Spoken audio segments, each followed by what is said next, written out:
In the new Africa, one more independent country, the state of Uganda. At Entebbe Airport, Prime Minister Milton Obote and His Highness the Kabaka wait to greet the Britannia, which brings the Duke of Kent to represent the Queen at the independence celebration. And with the Duke, of course, his beautiful young Duchess. Lady Coutts, wife of the Governor, greets the Duchess while the Duke shakes hands with the Kabaka. A formal occasion, but more than that, because Uganda is gaining its freedom without bitterness, at its own request, becoming an immediate member of the Commonwealth. So the traditional gestures have a real meaning of friendship.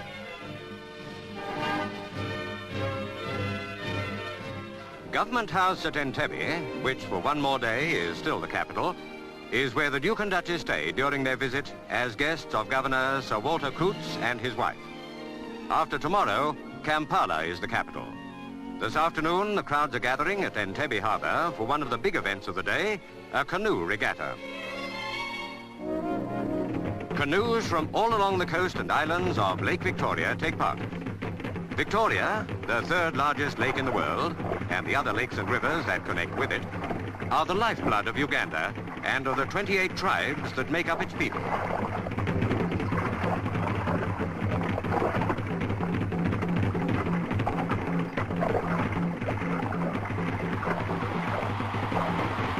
Biggest of the tribal areas is the Kingdom of Buganda, of which the Kabaka is the hereditary ruler. And these shores are in its territory. But in the crowd celebrating the independence that will be theirs at midnight tomorrow, you will find members of all the 28 tribes. For one of the first aims of the new state has been proclaimed as a commonwealth of interests, overriding old tribal divisions.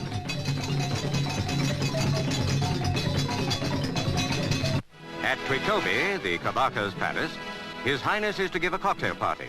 And more crowds are waiting and entertaining themselves while they wait to see the Duke and Duchess arrive. But first, the Guard of Honor.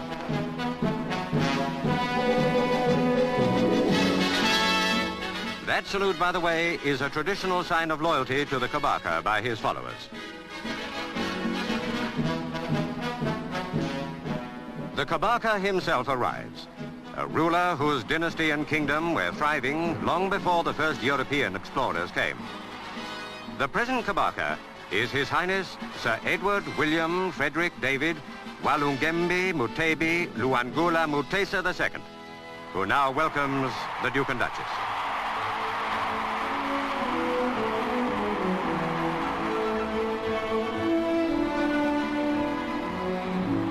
And now the Kabaka presents his ministers to the Duke and Duchess.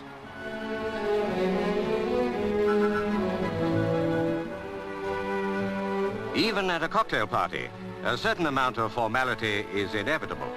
But the crowds in the streets have no such inhibitions. They've got a new independence to celebrate, and they celebrate it, pausing to greet their visitors as they go by.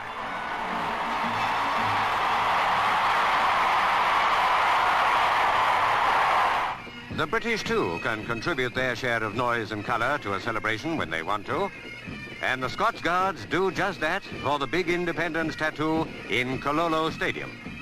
This is the climax of all these days of rejoicing, because here at midnight, Uganda's independence will formally begin.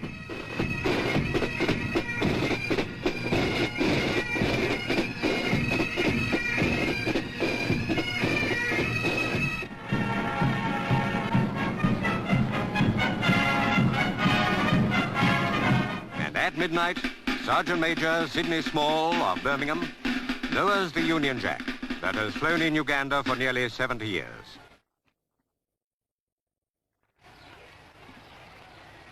At the same moment, the 4th Battalion King's African Rifles becomes the 1st Battalion Uganda Rifles. And to replace the Union Jack, the black, gold and red flag of the new young state, Uganda is born again, free and independent.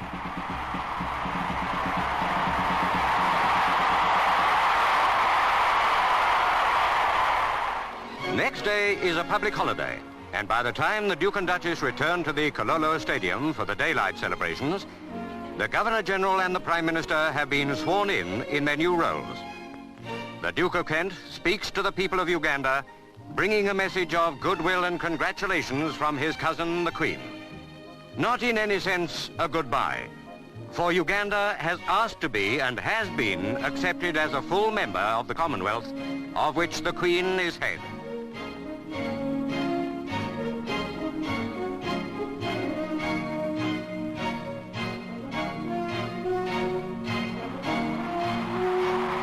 Next morning, the Duke and Duchess arrive at Parliament House for the state opening of Parliament.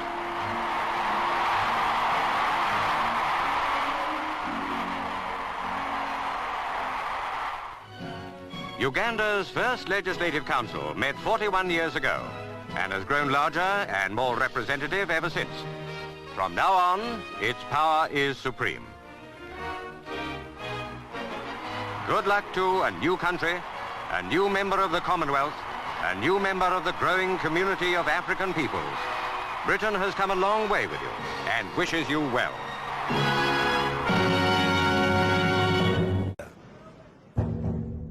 This ancient tribal group, whose ancestral lands cover much of the southern part of the country, has long sought more power and autonomy in Uganda. Now, the Bugandan king, Kabaka Mutesa II, is leading the call for regime change.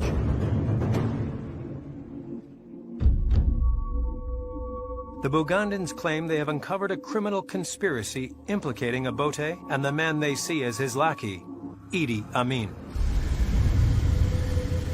The Bugandans are right. For more than a year, Amin has been abusing his senior position in the army. With Obote's support, he has built a huge smuggling network, supplying arms to rebels and mercenaries in the jungles of Congo. In exchange for guns, Amin has funneled large sums of cash, gold, ivory, and coffee into Uganda, making him and the Prime Minister very rich men. Amin had actually profited significantly from these deals. That $30,000 had miraculously appeared into his own bank account. For the Bugandans, the illegal arms deal is proof that Obote and Amin must go. The Bugandan king prepares to mount an armed rebellion against the government. Amin is at risk of losing everything he has worked so hard to achieve: his status, his wealth, his power.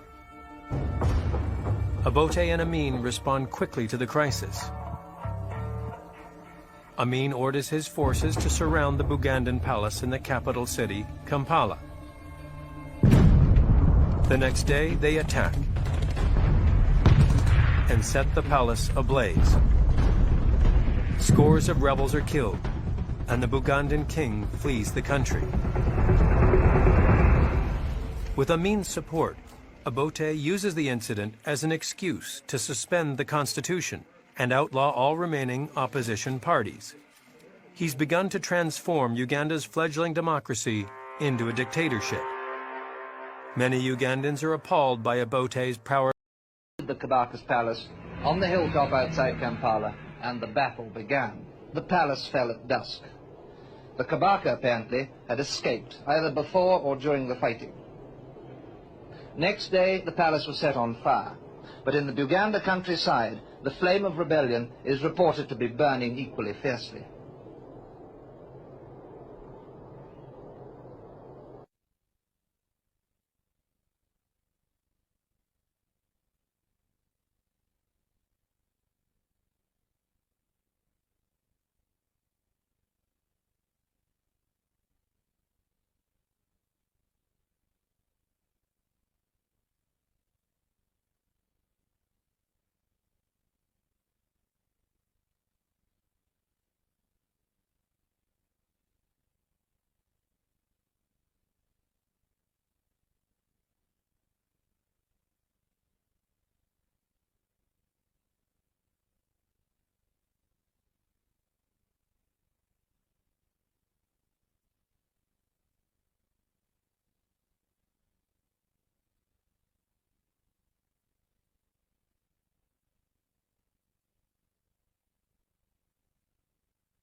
On Friday, Dr. Obote called a press conference.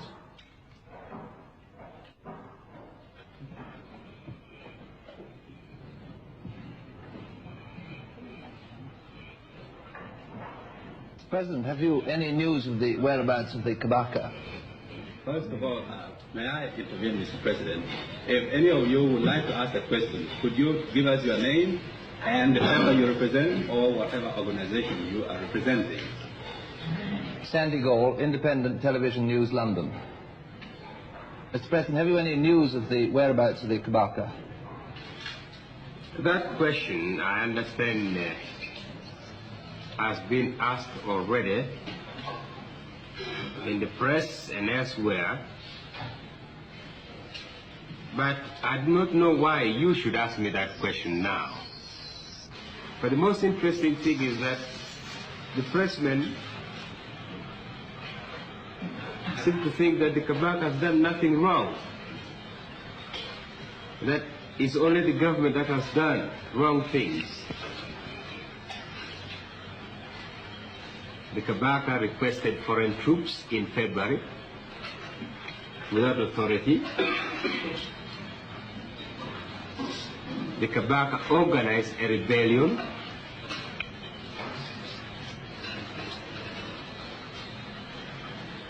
And these are not noticed. But no problem, we'll always weather through.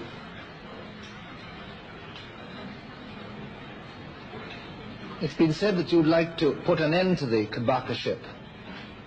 Is that so? It's not my problem to put an end to Kabaka ship. We have 4 Kabaka ships in Uganda. And it's not, I don't have to go for 1. If I wanted to put an end to Kabaka ship, I would go for 4, not 1. Do you expect the emergency to last much longer? Until the situation comes to normal. How would you describe the situation now? Getting quiet. It was quiet yesterday, it's quiet today. No fighting at the moment? There hasn't been any fighting. Except around the palace? Around the palace there was no fighting. What about the mortars and the rifles and the machine guns and so on? Machine guns were in the palace. We have captured some. Guns were in the palace. We have captured some. We think others are still there, buried in the ground. There have been reports of plans for resistance on the part of the Baganda and of leaflets being distributed. And this resistance, it said, may start on Monday, the original date of the ultimatum from the Kabaka to you. Do you have any knowledge of these reports? We are prepared for anything. And my guess is that there won't be any resistance unless foreigners try to poke their noses into it. But we'll cut down their noses to shape. Who do you think might intervene from outside? I can't say anything. I don't want to mention any countries. Have you any information about the casualties in the recent fighting around the palace? I can't tell you that. But I'm informed that about 20 people lost their lives. About 20. There have been suggestions that hundreds of people were killed. I don't work on suggestions. I work on actual reports that come to be signed by appropriate officers. And these are that about 20 people were killed in all, on both sides, on the side of the security forces? Not a single security man was killed. Not a single.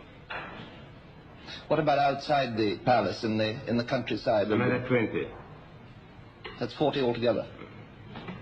So you discount reports that up to 1,000 people have been killed? I am told the BBC said 1,000. Are you Mr. Hayes, Charles Hayes, by any way? No, independent television. Dr. Obote said that only 40 people had been killed in the disturbances in Kampala and in the rest of Uganda. But nobody that I've talked to in Kampala believes this figure. In fact, the general impression is that the number of dead runs into several hundred, if not into several thousand. One reliable source gave me the figure of 1,700 dead. I talked to one African who lives just over the hill there, who said that he'd seen 3 lorry loads of bodies being driven away from his own village, and another African who reported seeing bodies being dumped in a mass grave near the prison at Port Bell on the shore of Lake Victoria. Only a mile from the palace, I spoke to a Muganda whose family were in the Kabaka's service. As a member of the Baganda tribe who lives, in fact, very close to the palace, have you any estimate of how many Baganda have lost their lives in the recent trouble? Yes, at the moment, when you come to underestimate the number of people who have lost their lives in Uganda, they are between 3,000 to 4,000 people. Have you lost any members of your own family? Yes, 2 of my relatives have lost their lives in this incident. But on my way back from where I was, it's 80 miles from Kampala, I found some people on the road being chased by the army, and people had been killed on the road. A number of people, in fact, were being killed on the road. What have you heard about the situation in Kampala itself? The situation in Kampala was terrible because what I can remember, my brother was arrested by the army, and he was taken to the palace, inside the palace, to lift some of the dead bodies and load them on the truck, on the army truck. When he came back from there, he told me the whole story, what was happening with him. How many bodies did he see? And he told me he had lifted about 50 people, 50 dead bodies, and loaded them on the truck. What happens now depends largely on the Kabaka. If he commits himself and his people to resistance, a long drawn-out Mau war could develop in the lush forests and savannas of Uganda. Like the Kikuyu of Kenya, the Baganda are the most advanced, the cleverest tribe in the country. They number about 2 million, while the Uganda army is only about 3,000 strong, too small to control a big country in the face of determined opposition. On top of all this, the army is reported to be dangerously close to getting out of control. Another mutiny is not impossible. If that happens, Uganda could blow up into another Congo. Already the refugees are streaming out of Kampala, heading for the safety of the bush.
enough support in the army to move against his disloyal commander.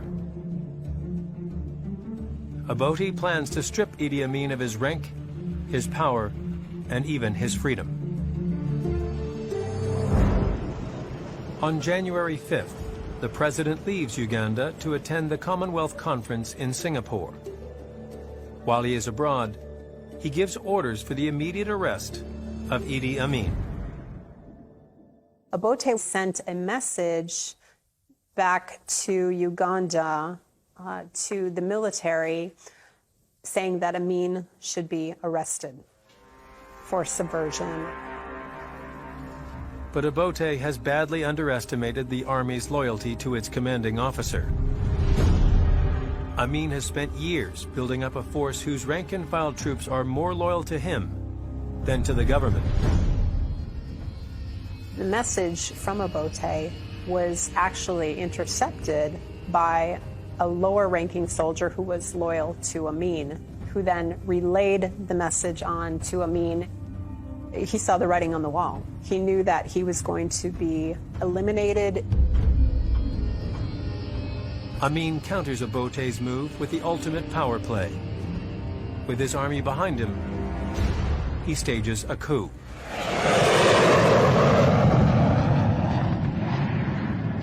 Amin orders his troops to fan out across the Ugandan capital.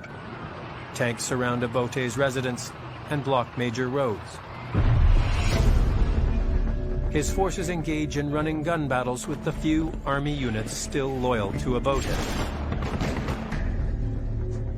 Within hours, all opposition is crushed, and Amin has control of Uganda. Milton Obote, thousands of miles from home, is caught off guard. Dr. Obote will come back to Uganda as a citizen of Uganda, but not as a president of the Republic of Uganda. Some Ugandans have secretly hoped for this moment, convinced that Obote is a corrupt, out-of-touch elitist who is getting what he deserves. Obote had become increasingly unpopular among many Ugandan groups. Many folks saw him as removed from the masses, and they wanted him overthrown. Obote does not return home.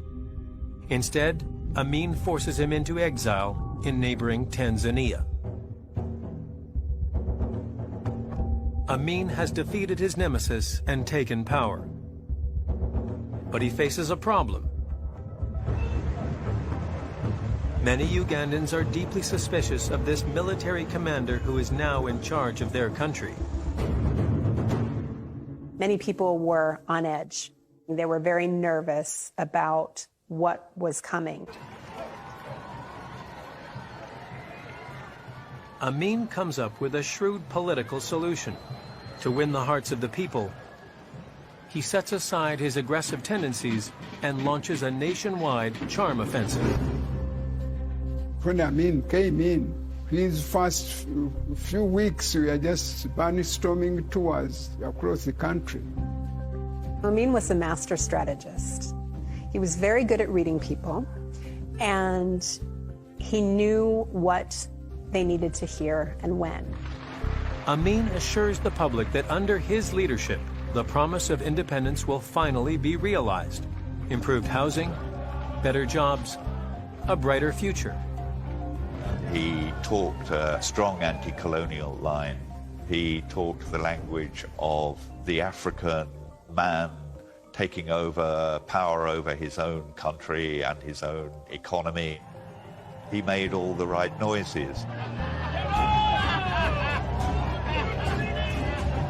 Amin's popularity soars to even greater heights when he promises a return to democracy. Would you like to stand for Parliament yourself? I am not ambitious of standing for power, but my job is that I want to hand over the government clean to somebody who is coming. And that's what I want. And then I can go back to barracks and then take again order from him. You will see me, I'm coming, saluting him and obey his order. He represented a fresh start. It was a time of possibility and hope and excitement. But Amin's extraordinary popularity and his newfound power spur him to consider a different plan. March 1971. Just 2 months after the coup, Amin extinguishes all hope of democracy. He reestablishes a dictatorship and takes Uganda for himself. Power corrupts. So once you go into this position and you realize as an individual what you are able to do with power, then you want to keep it rather than give it away. Amin has much of the country's lower class behind him. But the new dictator faces fierce opposition from many who still believe Milton Obote is the rightful leader of Uganda. At the very beginning of his regime, he was absolutely terrified of being overthrown. Different military leaders, cabinet officials, and the soldiers who were associated with the former president, Milton Obote, were a threat to Amin because they had the ability to potentially threaten his hold on power. Amin is determined to avoid his predecessor's fate, and he moves quickly to stamp out any dissent. He will follow the lead of dictators before him.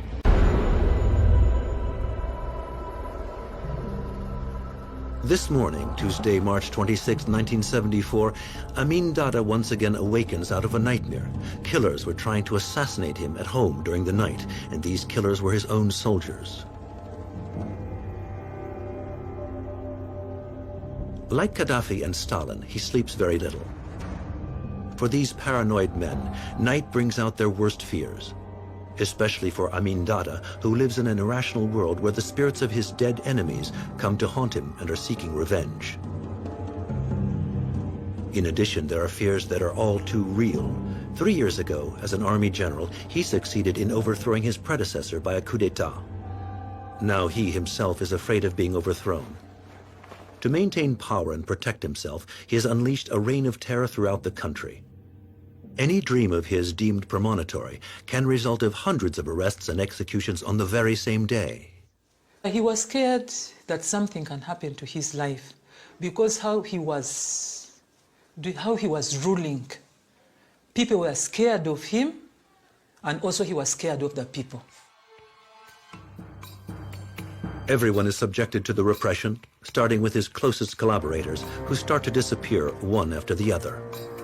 Everybody in Uganda, members of the armed forces, police, and the public, they are responsible for my security. And immediately they hear anybody making subversive activities or try to plan anything against me, they report that person straight to the police. And the methods employed by Amin's police are extremely brutal. Victims are clubbed to death, burned in the savannah, their bodies thrown to the crocodiles in the Nile, or shot publicly, wearing white aprons to highlight the blood. Choked with their own penises stuffed down their throats, and some even dynamited in groups.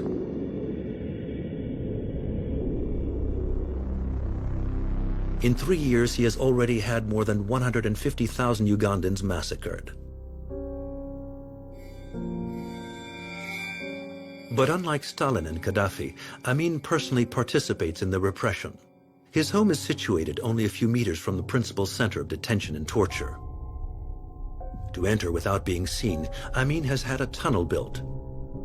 He tortures the victims himself, and then usually finishes them off with a sledgehammer.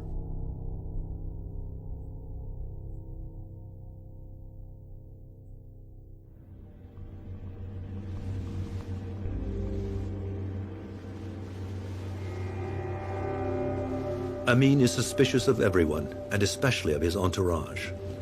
His daughter recalls how he spent nights in surveillance of his own soldiers. He wasn't sleeping so much. He can sleep especially during daytime, but during the night, he can just be there on the balcony. He takes off the light, watching the soldiers, how they are patrolling. You know, a place like State House, as is, there are bushes, so many trees, things like that. He must fear. You must fear also your own soldiers. Because he thought that as his staff, they can do him bad. You see? And it was correct. They told him that the people who are going to overthrow you are those people whom you are working with. That's why when you are president, don't trust people near. Love them, but don't trust them. Like Stalin and Gaddafi, Amin had seized power by force. All of the dictators were caught up in the same spiral of violence. They were suspicious of everybody and could trust nobody, especially those closest to them, who were best positioned to assassinate them. Because of this tremendous pressure, they would progressively plunge into madness and paranoia.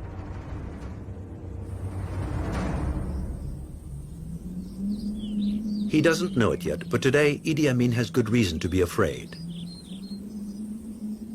His own cousin, General Arube, with whom he grew up and who he had appointed Brigadier General of the Army, is planning to overthrow him.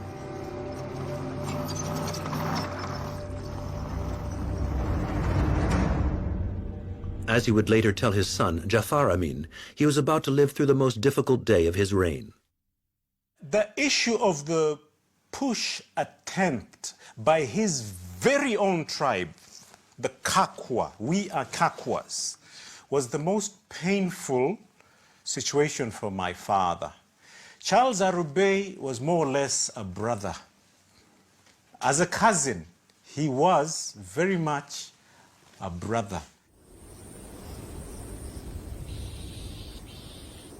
In addition to all the atrocities he has committed, now Amin will have to go one step further, go against a member of his own family.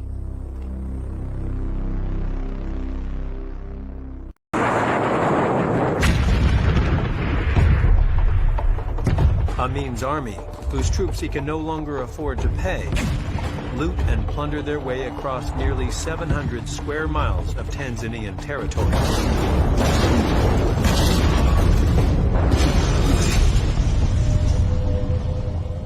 During the invasion, they massacred every living thing that was around.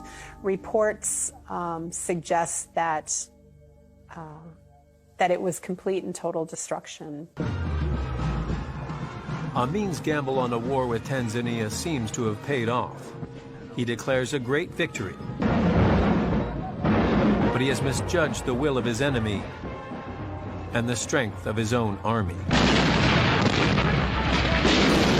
The Tanzanians weren't going to take lightly, and in fact, they came back full force and recaptured their territory, pushing Amin back into Uganda, pushing his troops back.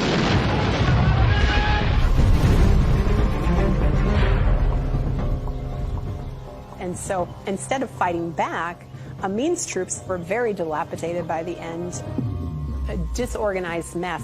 And so it was very easy for the Tanzanian army, who at this point were very highly organized, to chase after Amin and his soldiers. With his troops in full retreat, Amin barricades himself in his presidential residence in Kampala. On April 10, 1979, Tanzanian forces enter the Ugandan capital. Amin's war has proved to be a fatal mistake.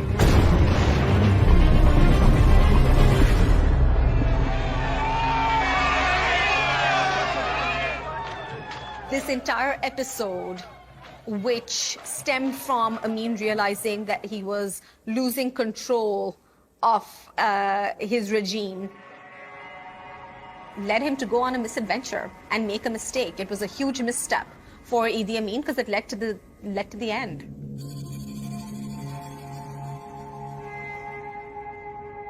Through a combination of populist charm and brutal violence, backed up by a vast police state, Idi Amin managed to rule Uganda and confound the whole world for 8 years. Now, it's all over. On April 11, 1979, with Tanzanian troops and Ugandan rebels closing in on his compound, Amin boards an army helicopter and flees the country. Millions of Ugandans, finally free of Amin's brutal rule, rejoice in the streets. But they must also reckon with what the dictator has left behind: a devastated economy and the slaughter of hundreds of thousands of their fellow citizens. There are people who lost parents as a result of Idi Amin and have never recovered. I lost my brother. I lost my sons. I lost my close relatives. As Milton Obote returns to Uganda to reclaim his old dictatorship, Amin flees to the Middle East. There, he leverages his Muslim heritage to find refuge. Ultimately, he is given a safe and comfortable haven in Saudi Arabia. Once Amin got to Saudi Arabia, he had a very nice lifestyle. The Saudi government put him up in a very beautiful house. He was able to marry at least 2 additional women. And so, by all accounts, it would appear that Amin ended his days without ever having to pay for the violence and devastation that he brought to Uganda.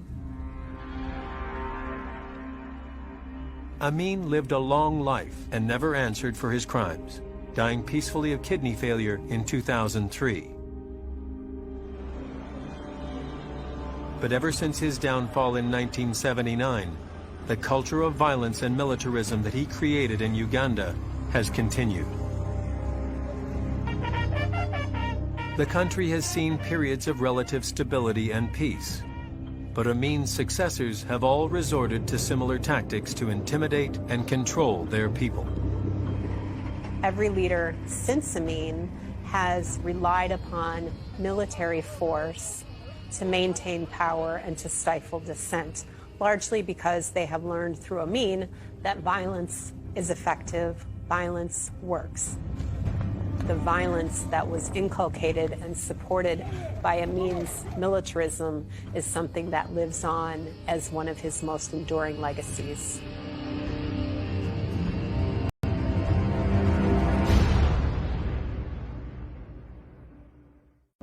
There's only one way to enter the so-called fire zone, and that's with an army which these past few months has fought a relentless bush war against guerrillas opposed to President Obote.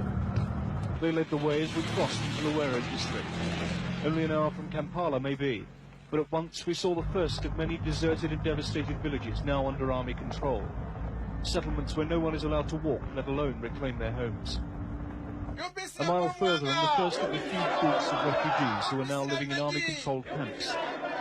These people are all from the Baganda tribe, once the aristocrats of Uganda. Now they chant support for their long-standing enemy, the president, and his party, UPC.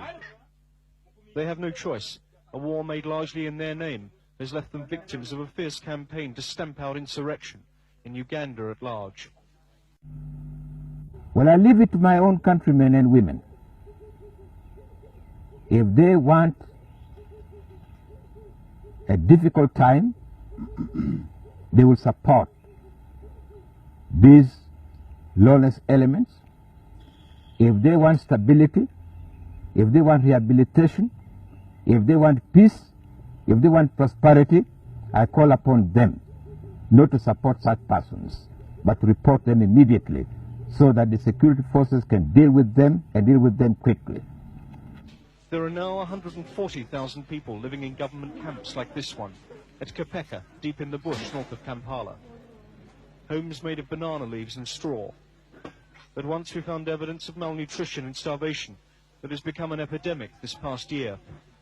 Children are suffering unmistakably from marasmus, starvation, and kwashiorkor, protein deficiency. The sight of it alone was enough to shock Bill Turpin, MBE, CBE, an experienced Africa hand who's now been given the job by the government of taking charge of these refugees. I never expected to see this in Uganda. I never ever thought I'd see this in Uganda. It has shocked me. Every day, nurses from Save the Children and Oxfam handle more than 500 cases in their feeding station here. In their own minds, it's something of a losing battle against hunger, disease and fear among the people they care for. In this child's case, it is a vain struggle against a combination of measles, starvation and severe dehydration that had him refusing every attempt to make him drink. If the conditions within these camps are one cause for concern among the relief agencies, then so too is the situation outside them. The government does admit that their troops are now under orders to kill any male living in areas once occupied by the guerrillas. But people fleeing into camps like this report an army regime which goes well beyond those orders. There is, according to independent sources, including the churches, hardly a family in these camps that hasn't lost a relative, as the army has swept up through their villages, determined to destroy any local support for the guerrillas. Yet this is the army supposed to be protecting them. At the main hospital in the area, a German doctor told me that he has on average 30 cases a week who are victims of the troops. He led us to one. She had a gunshot through the left and right upper leg and right lower arm and one shot in the abdomen. Does she know who did it? Yes, she told us soldiers. And the story was the soldiers were drunken and were afraid because on this day 3 soldiers were killed in a village about 3 miles in the north. A child we'd filmed a matter of minutes before, the one too weak to drink, had died in his mother's arms.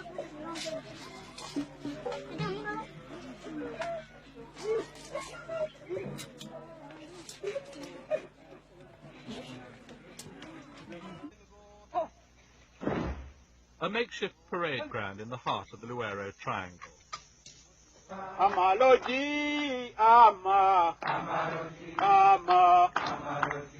Ugandan government dismisses these rebels as bands. They see themselves as national statements. 4 years ago, this man, Yoweri Museveni, led 27 disaffected soldiers into the bush.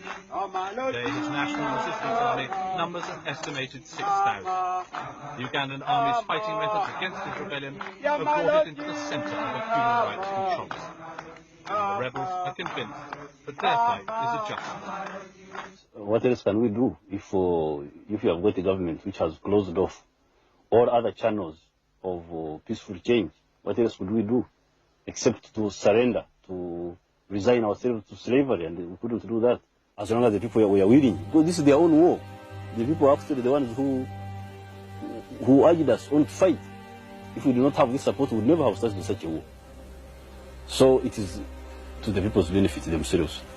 And the fact that they have been able to bear this suffering as we have seen is a testimony to the fact that this is their own war. These people are just using us. We are the instruments. If we had not started the war, we would have been declared traitors. We studied the dynamics of the situation. We knew that although we had 27 armed people, but we represented millions of potential soldiers. These thousands here, they were all civilians, all peasants. Many of them were peasants. So although the 27 armed people were a small number, they represented a huge force of potential soldiers. And we knew that with the correct tactics, we could enable the 27 to mobilize the millions who were on our side, but were not properly organized. But also have been organizing among other strata, like for instance the intellectuals from the towns, and also in the working class, and also the big businessmen. We also mobilize among them, as you can see, people of our external committee. Many of them are middle class people. So we educate everybody who is willing to work with us. Early morning and a patrol from Museveni's army moves out to prepare an ambush. They're constantly trying to catch military convoys to replenish their weapon and ammunition supplies. This time they settle themselves just off the main road from Kampala. Some wait in the grass, while 20 yards ahead, comrades open fire as soldiers are spotted unexpectedly.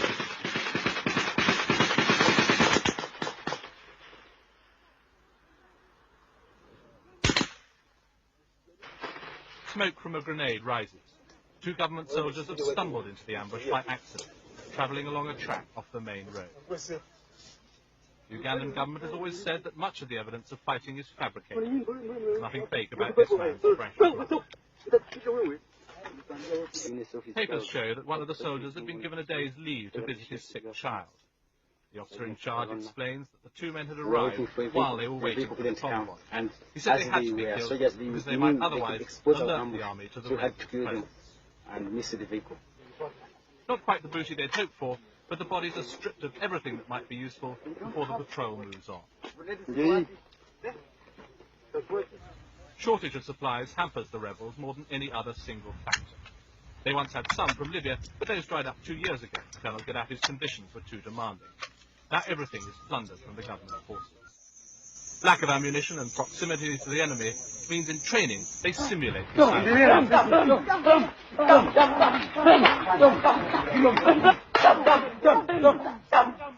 far cry from the sort of training the officer in charge will have gone through. He was at the Mons military training school in Britain. Just as rigorous as the military training is the troops' political education. A crash course in political science, the movement espouses an old-fashioned mixed economy, and a thorough grounding in modern Ugandan history, or at least the rebel leadership's version of what's happened since independence and what part Obote has played. Because Obote did not value self-determination. He valued the education of the people of the North. And in fact, it did not mean the people of the North, it meant himself. The National Resistance Movement is a nationalist organization. It is a nationalist in the sense that it is fighting for the aims of the whole country and not for aims of a section of the country. Secondly, the National Resistance Movement is a democratic movement. It is a movement which is fighting for democracy. Like this 14-year-old, many have joined the movement because they say they or their families have been ill-treated by the government troops. Speaking through an interpreter, the child said he'd seen his mother hacked to pieces with a machete by government soldiers.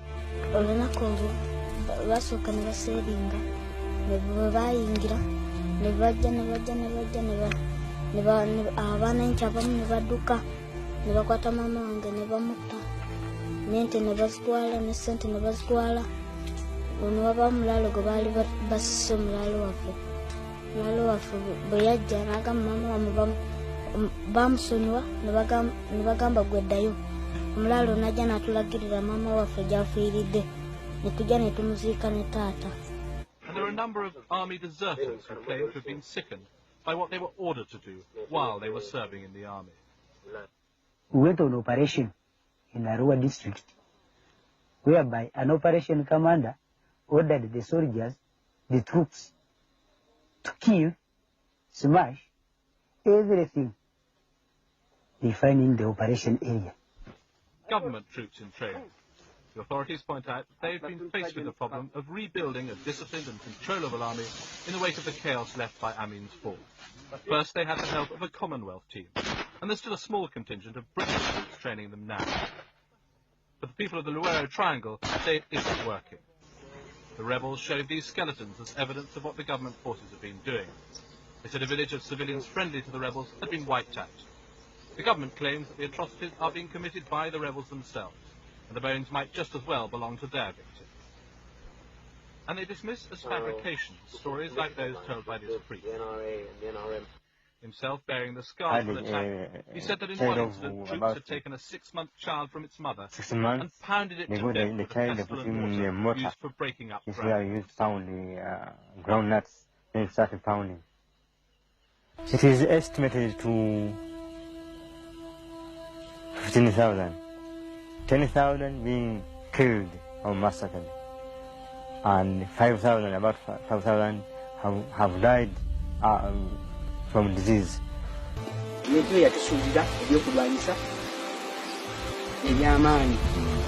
That he runs away from Obote, who is killing them, has been killing them, is killing them, even recently was sharing them.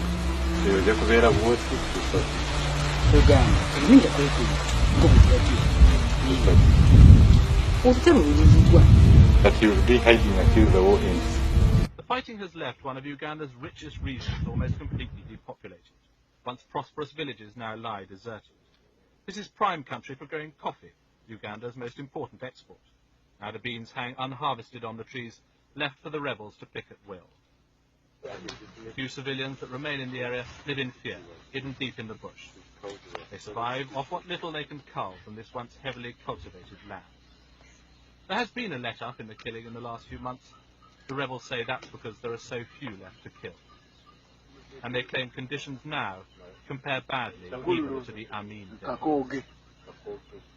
They are very much worse than they were under Amin. Because under Amin, first of all, Idi Amin was not killing people outside the intellectual class. He used to kill only the elite, elements from the elite who were threatening his position. Or sometimes over rivalry, over business, things like that. But he never touched the peasantry. But Obote is killing everybody. With talk like that, there seems little hope that the rebels will come in from their life in the bush. Every 10 days or so, they dismantle their mobile headquarters, pack up the guns they've captured from the government, and move on. The houses they've constructed are destroyed, so that the camps can't be used by the government forces. A new set will have to be built at the next stopping point. Because of the rebels' mobility and the continuing problems with the Ugandan army, there seems little hope of the government finding a military solution. As far as a political solution is concerned, President Obote has said he won't negotiate with the rebels, but he will hold elections this year. He suddenly dismisses that as a sham. He and his men will press on with the fight. The common characteristic is that a popular cause, which is very popular, but backed by initially irregular forces which are not regular armies, and which are not as armed as the establishment army, by using guerrilla tactics, eventually they build up enough strength to overwhelm the enemy.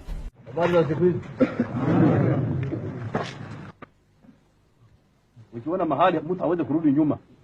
Museveni yenze nasookera omulabako yali avugana tractor ng'ali mu biziina naye ng'alina abajaasi bangi ng'ajja ye bafumbira weeru nga batusaba emmere nga tubawa nga batwala nga bambi tebaatuyisa bubi tebakwata bintu byaffe nti babitwale babirye.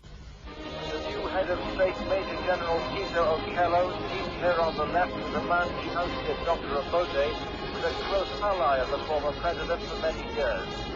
It was Okello who helped to overthrow Idi Amin and restore Obote to power. But today he was calling Obote a dictator as he took his place as head of state. For a long time, the authorities had tried to discredit the guerrillas, downplaying their numbers and describing them as an indisciplined group of country bandits. But the government's attempt to defeat them was a grisly failure. People suspected of supporting the guerrillas were killed by the score.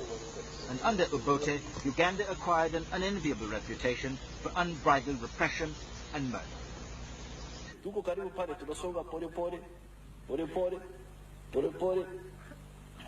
Mpaka adui mwenyewe anachoka na anaingia kwenye kitimba chetu.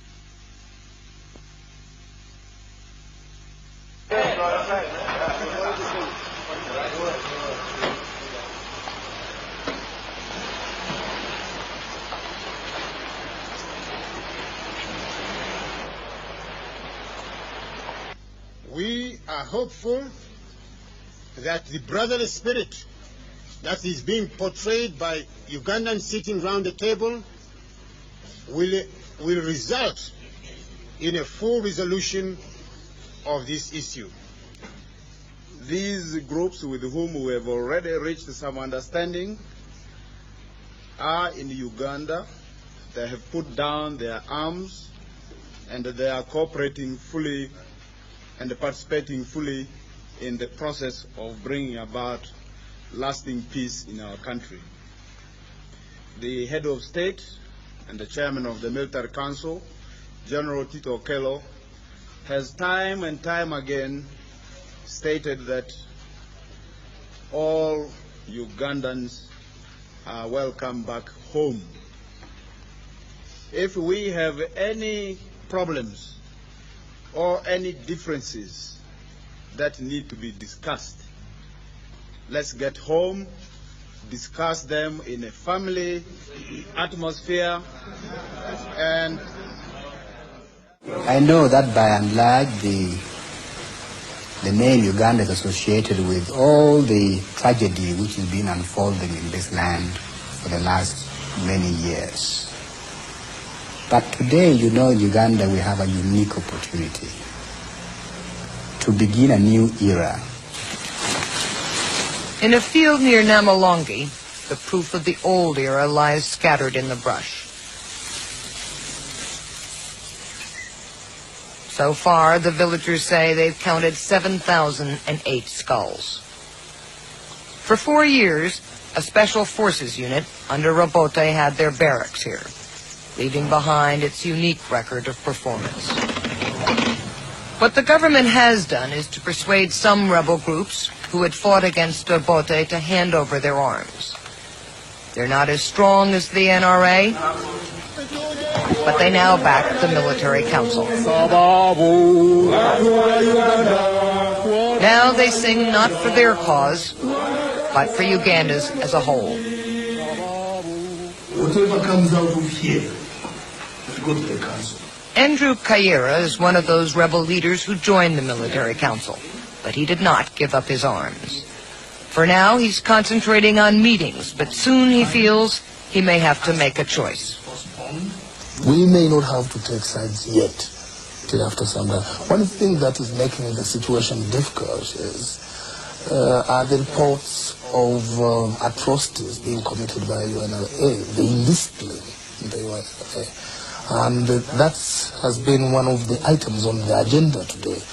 And, you know, I had to speak very strongly on it. Do you believe the reports? Of course I do. There is no doubt that the killings are continuing, and that despite steps like this release of prisoners, Uganda's new leaders still aren't trusted. Part of the problem is the prisoners see some of the same faces they saw in the past. Tito Okello, the head of state, served under Obote. Amin Onzi headed the feared intelligence service under Idi Amin. Too many of the country's new leaders are old faces tainted with the past, and few Ugandans believe that they didn't play some role in the system they're now trying to change. Like Uganda after the coup, they're happy to see Obote out.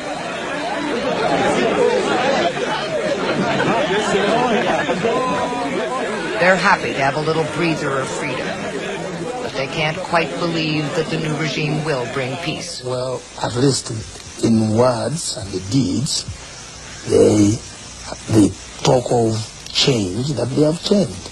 And they talk of peace. And they are not involved in the atrocities right now, if indeed they are genuine. But they have to show it by dealing with their juniors. Have they shown that yet? Well, not yet, not right now. And that's what I've been demanding. I want to see it soon, if not tomorrow. Broadly speaking, the difference is on whether we are going to hold fellows who committed crimes in the past accountable for their crimes, or whether we should condone these crimes. I think that's why the other side is scared of some of these points, scared of an agreement. If you do not sign the agreement, will it be all-out war? Well, of course, the war is on. The war is going on. So if the agreement is not signed, the war will go on until it is concluded by military means. You see, journalists are really sensational. All out war. What's the difference between what's happening now and all out war? Because this is now all out war. You see, all these things depend mainly on intentions and partly on mechanisms provided for in the agreement. If the intentions are good and the principles of the peace agreement are good and the mechanisms are good, then the peace treaty can hold.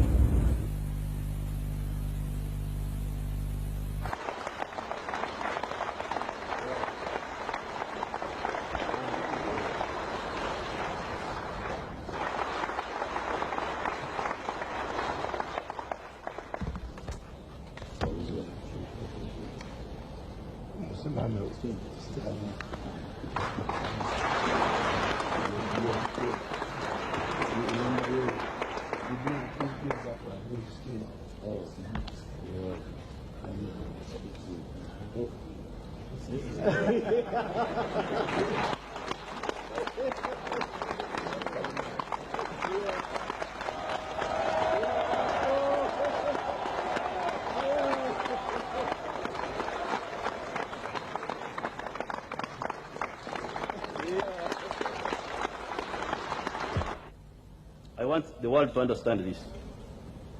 The people of Uganda, the population, did not start violence. I was not a soldier, I was an intellectual.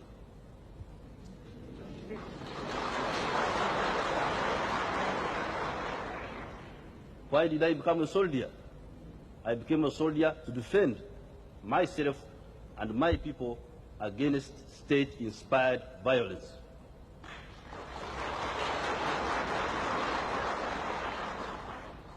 People were killed in 1964. Our people were killed in 1966. Our people were killed in 1969. Amin killed our people from 1971 to 1979. Milton Obote killed our people from 1981 to 1985. And the military council has been killing our people even recently.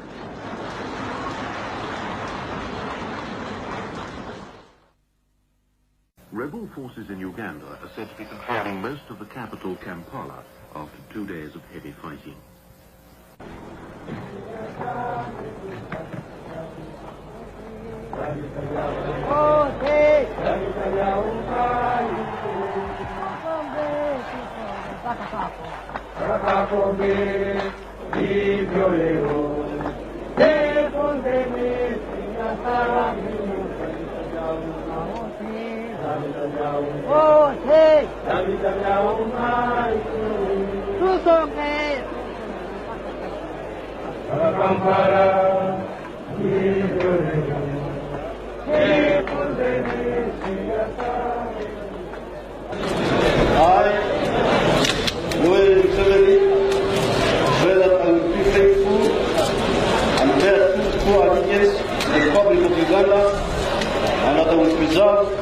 Protect and defend the Constitution. So help me God.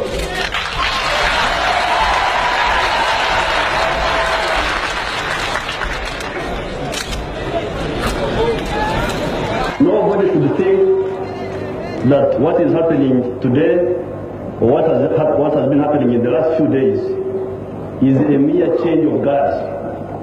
It's not a mere change of guards. I think this is a fundamental change in the politics of our country.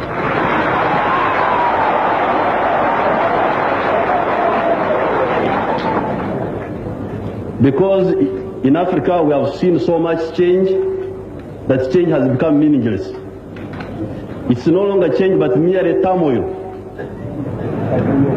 This group getting rid of that group and that group doing worse than the group it got rid of. Now, please, do not count us in that category of people. The National Resistance Movement, I think, is a clear-headed movement with clear objectives and with good membership. I think it makes a very big difference from the situation in which we were, where the very people in power were they themselves encouraging evil instead of trying to combat evil. I think this is a slightly different situation.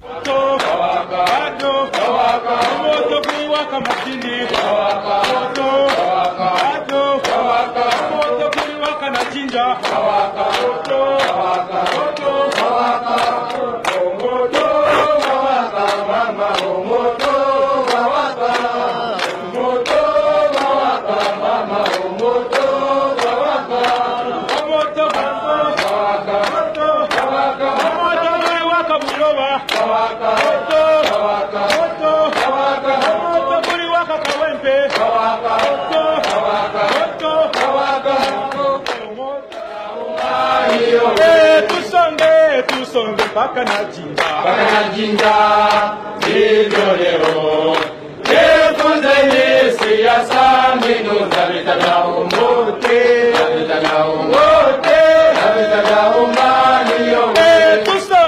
Tusonge baka na guru lidolero efonzeni siasa minu zabita ya umote ya umani yo tusonge baka na jinga lidolero. They went ahead with their old game of killing Ugandans. Since the signing of the peace agreement, they had killed up something like 400 or 500 people, whose names we could lay our hands on, names and places of birth and things like that. Now, we found that if we didn't act, first of all, there would be no solution to the Ugandan political crisis. There would be no solution. We would go on endlessly with the same cycle of violence and regimes which don't do any work. Secondly, we're also in danger of the people misunderstanding us, thinking that we have abandoned them and we are not working for the interests, and they have had so much faith in us, we could not afford such a thing. Because the politics of the past have been politics about intrigue, about subterfuge. This has been the politics of the past. Now we are, and this politics has not concerned the population. It has been about job seeking on the part of the politicians. But now we are going to talk, for the first time we are going to talk about the population, their life, their political rights, their economic interests. That will be the center of gravity of whatever we are doing.